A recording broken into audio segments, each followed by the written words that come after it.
Hello everyone, welcome to my channel. உங்கள் எல்லாருக்கும் ஒரு டிஃப்ரெண்ட்டான ஒரு ரெசிபி இன்றைக்கி நான் சொல்ல போகிறேன். காடை கிரேவி நம்ம எப்படி செய்கிறதுன்னு பார்க்கலாம். ரொம்பவே சூப்பராக இருக்கும். மிஸ் பண்ணாமல் இந்த வீடியோ ஃபுல்லாக பாருங்கள்.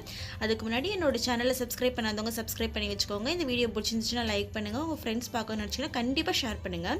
இப்போ ஒரு பேனில் வந்து கொஞ்சமாக ஆயில் விட்டுக்கோங்க. ஆயில் விட்டதும் நான் வந்து ஒரு 10 பல்லு பூண்டு எடுத்திருக்கேன். அதுக்கு ஈக்குவலாக வந்து நான் இஞ்சி எடுத்திருக்கேன். அதனால் இஞ்சியும் பூண்டும் நீங்கள் ஆட் பண்ணிக்கோங்க. நீங்கள் ஃப்ரெஷ்ஷாக இந்த மாதிரி வதக்கி அரைக்கும் போது இதோட ஃப்ளேவர் இன்னும் கொஞ்சம் கூட்டி கொடுக்கும். அதுக்கப்புறம் ஒரு கைப்பிடி அளவு சின்ன வெங்காயம், இது மூணையும் நல்லா வதக்கி விடுங்க இந்த ஆயிலே. ஏன்னா இது மூணோட பச்சை வாசனையும் போகணும்.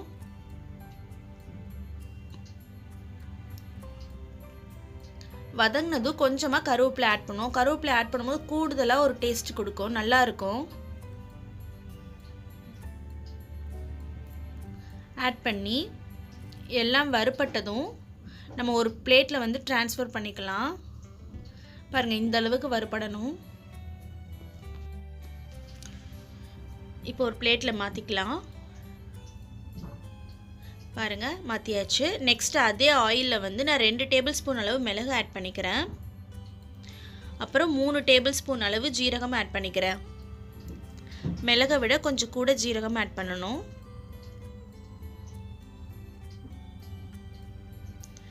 அப்புறம் 1 டேபிள் ஸ்பூன் அளவு சோம்பு, இதெல்லாம் ஆட் பண்ணி ஒரு லோ ஃப்ளேமில் வச்சு நல்லா வறுத்துக்கோங்க. ரொம்ப கருக விட்டுறாதீங்க. ஓரளவுக்கு வறுத்து அந்த ஜீரகத்தோட மிளகோட வாசம் வந்த பிறகு ஃப்ளேம் ஆஃப் பண்ணிவிட்டு நம்ம ஏற்கனவே வதக்கி வச்சுருக்கோம்ல அதிலே வந்து எடுத்து வச்சுருங்க. எடுத்து வச்சுட்டு நல்லா ஆறின பிறகு நம்ம அரைக்கணும். நெக்ஸ்ட்டு நம்ம தேங்காய் வேறு அரைக்கணும். இப்போ அதே ஆயிலில் வந்து நான் ஒரு அரை மூடி தேங்காய் வந்து நான் வெட்டி வச்சுருக்கேன் சின்ன மூடி தான் இது. இப்போ தேங்காய் வந்து ஒரு பொன்னிறம் ஆகிற வரைக்கும் வறுத்துக்கலாம். லைட்டாக சேஞ்ச் ஆனால் போதும், ரொம்ப பொன்னிறமாகணும்னு அவசியம் இல்லை. தேங்காயோட பச்சை வாசனை போகணும், அதுக்காண்டி தான். இப்போ தேங்காய் வறுத்தோன்னா என்ன பண்ணுறோம், கொஞ்சமாக முந்திரி பருப்பு போட்டு ஆட் பண்ணிக்கலாம். தேங்காய் ஓரளவுக்கு வறுப்பட்ட உடனே இப்போ ரெண்டையும் நல்லா மிக்ஸ் பண்ணி விடுங்க.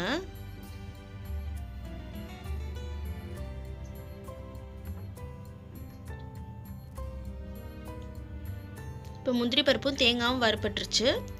இப்போ நம்ம ஏற்கனவே வதக்கி எடுத்து வச்சுருக்கோம்ல அதோட இதையும் சேர்த்து ஆட் பண்ணிக்கலாம்.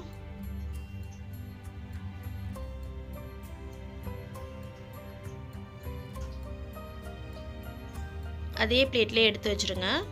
இதெல்லாம் ஆறின பிறகு ஒரு ஃபைன் பேஸ்ட்டாக நம்ம அரைச்சிக்கலாம். இப்போ ஒரு பேனில் வந்து கொஞ்சமாக உங்களுக்கு தேவையான அளவு ஆயில் ஊற்றிக்கோங்க. ஆயில் ஊற்றினதும் 1 டீஸ்பூன் அளவு சோம்பு, ஒரு சின்ன சைஸ் பட்டை, கொஞ்சம் கறி லீவ்ஸ் இதெல்லாம் ஆட் பண்ணி கொஞ்சம் பொரியட்டும். பொரிஞ்சிருச்சு. இப்போ நான் ஒரு பெரிய சைஸ் வெங்காயம் கட் பண்ணி வச்சுருக்கேன், அதை நான் ஆட் பண்ணிக்கிறேன்.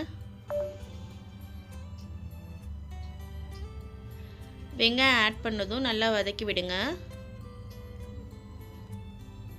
வதங்கிருச்சு. இப்போ நான் 2 தக்காளி வந்து கட் பண்ணி வச்சுருக்கேன், அதையும் ஆட் பண்ணிக்கிறேன். தக்காளி வந்து கொஞ்சமாக குழையணும்,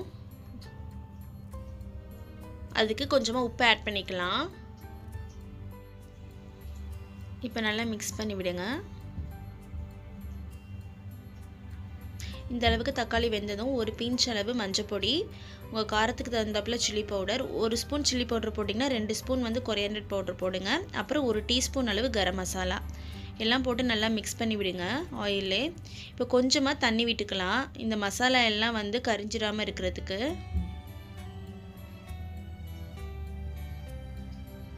தண்ணி விட்டு நல்லா வதக்கி விடுங்க. அப்புறம் நெக்ஸ்ட் நம்ம அரைச்சி வச்சுருக்கோம்ல அந்த பேஸ்ட், அதை ஆட் பண்ணிக்கலாம்.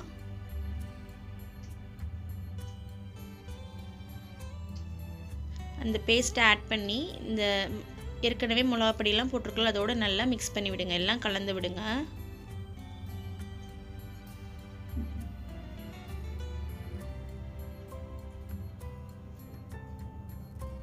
நம்ம காடை சாப்பிட்றதுனால நம்ம உடம்புக்கு வந்து நோய் எதிர்ப்பு சக்தி வந்து ரொம்பவே அதிகரிக்கும்.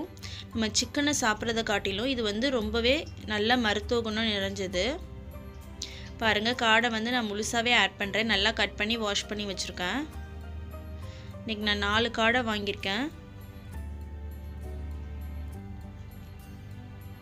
எல்லா மசாலாவும் அதில் மிக்ஸ் ஆகிற மாதிரி பண்ணிக்கோங்க. இப்போ நான் அந்த மிக்ஸி ஜாரில் கொஞ்சமாக அலசி தண்ணி ஊற்றுறேன். இதுக்கு தேவையான அளவு உப்பு போட்டுக்கலாம். காடை வந்து சீக்கிரமாக வெந்துடும். ஒரு 10 நிமிஷம் வேக வச்சாலே போதும்.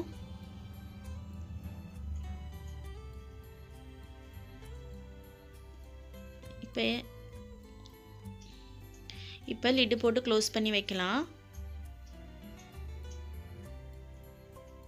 இப்போ 10 நிமிஷம் ஆயிடுச்சு. ஓப்பன் பண்ணி பார்க்கலாம். எவ்வளோ சூப்பராக வந்திருக்கு பாருங்கள் நம்மளோட காடை கிரேவி. ஃபைனலாக வந்து நம்ம கொஞ்சமாக லெமன் ஜூஸ் வந்து ஆட் பண்ணிக்கலாம். 1 டீஸ்பூன் அளவு. பாருங்கள் இந்த சைஸில் லெமன் எடுத்திருக்கேன்.